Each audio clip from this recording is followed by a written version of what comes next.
महाराष्ट्र राज्यात बंदी असलेल्या गुटख्याची अवैध विक्री करणाऱ्या गुटखा माफियांवर अन्न व औषध प्रशासनाने मोठी कारवाई केली आहे। या कारवाईत अंदाजे 7 ते 8 लाख रुपयांचा अवैध गुटखा साठा जप्त करण्यात आल्याची माहिती समोर येत आहे।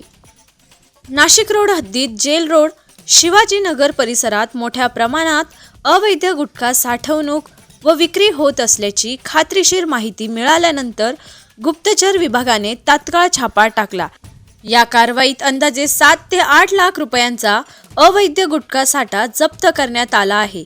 अवैध गुटखा विक्री करणारा सराईत संशयित जहागीर शेख अन्सार अहमद व त्याच्या दुकानातील कामगाराला पथकाने ताब्यात घेतले आहे।